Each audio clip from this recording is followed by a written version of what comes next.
रात का वक्त था।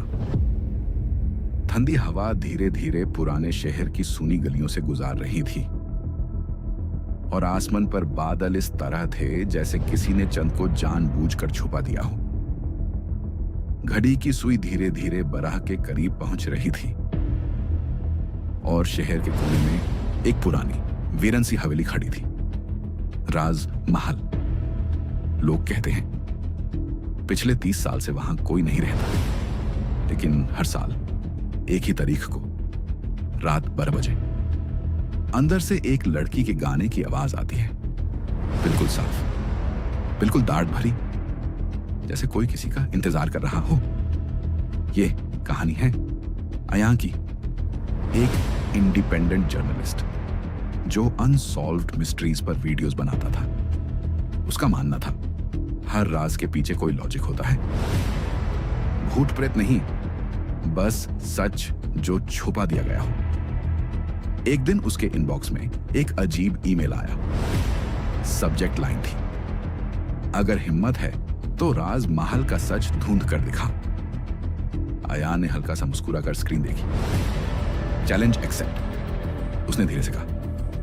ईमेल में सिर्फ एक लाइन और थी, 28 नवंबर रात 12 बजे। बस, ना नाम, ना एड्रेस, ना कोई एक्सप्लेनेशन, सिर्फ तारीख और वक्त। अयान ने तुरंत रिसर्च शुरू कर दी। पुराने न्यूज़पेपर आर्काइव्स खोले, शहर के बुजुर्गों से बात की और धीरे धीरे एक नाम बार बार सामने आने लगा। मेहर। 1906 में उस हवेली में रहती थी मेहर, सिर्फ 19 साल की, खूबसूरत, पढ़ने लिखने में तेज और गाने की शौकीन। लोग कहते थे उसकी आवाज में जादू था। 28 नवंबर 1926 की रात हवेली में एक छोटी सी महफिल रखी गई थी। सिर्फ खास लोग बुलाए गए थे। रात जैसे जैसे गहरी होती गई, मेहर ने गाना शुरू किया। उसकी आवाज शहर की हवाओं में घुल गई और फिर अचानक गाना बीच में रुक गया। लोगों ने पहले सोचा शायद लाइट चली गई होगी या मिक खराब हो गया होगा, लेकिन जब लोग स्टेज पर पहुंचे तो मेहर वहां नहीं थी। सिर्फ उसका दुपट्टा जमीन पर पड़ा था और खिड़की खुली हुई थी। हवेली की तीसरी मंजिल की खिड़की। नीचे अंधेरा, गहरा अंधेरा। पुलिस बुलाई गई, पूरा इलाका झाम मारा गया, लेकिन मेहर का कोई पता नहीं चला। न लाश, न खून का निशान, न किडनैपिंग का सबूत। केस धीरे धीरे धंधा पड़ गया और फिर बैंड हो गया, लेकिन शहर में एक अफवाह फैल गई। हर साल उसी रात 12 बजे मेहर की आवाज हवेली से सुनाई देती है। अयां को यह सब सुनकर एक अजीब सी बेचैनी हुई। कोइंसिडेंस होगा, उसने खुद से कहा।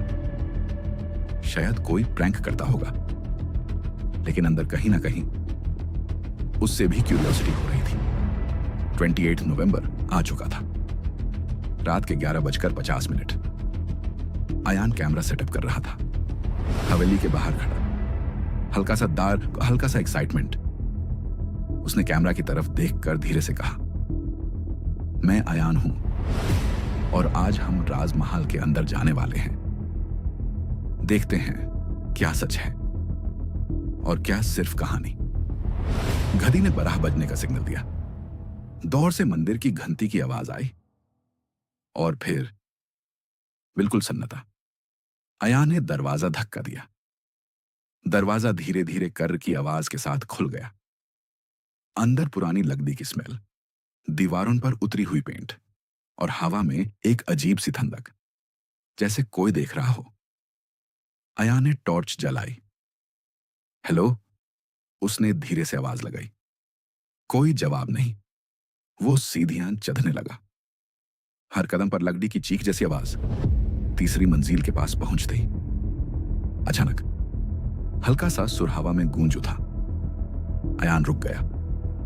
उसका दिल तेज धड़कने लगा। आवाज साफ थी। एक लड़की गा रही थी, बिल्कुल वही पुराना क्लासिकल सुर, दाढ़ से भरा हुआ, जैसे कोई रो रो कर गा रहा हो। अयान ने धीरे से कहा, ये रिकॉर्डिंग है क्या?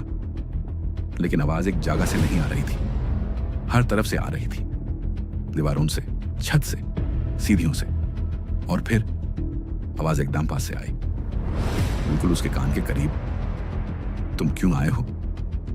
अयान का सांस रुक गया। उसने धीरे धीरे पीछे मुड़कर देखा। वहां कोई नहीं था, सिर्फ अंधेरा और थांदी हवा। कैमरा का रेड लाइट ब्लिंक कर रहा था, रिकॉर्ड हो रहा था सब कुछ। फिर आवाज दोबारा आई, इस बार ज्यादा साफ। सच चाहते हो? अयान ने हिम्मत जुटाई। कौन हो तुम? उसने जोर से पूछा। 2 सेकंड का सन्नाटा, फिर हल्की सी हंसी, दाढ़ भरी हंसी, और फिर एक दरवाजा अपने आप खुल गया। तीसरी मंजिल का पुराना कमरा, जहां से मेहर गायब हुई थी। अयान धीरे धीरे अंदर गया। कमरा बिल्कुल खाली था, लेकिन बीच में एक पुरानी कुर्सी रखी थी, और कुर्सी पर एक डायरी। अयान का हाथ कांप रहा था। उसने डायरी उठाई और पहला पन्ना खोला। उस पर लिखा था, मैं मेहर हूं। अयान ने कैमरा की तरफ देखा। उसकी आवाज हल्की सी कांप रही थी।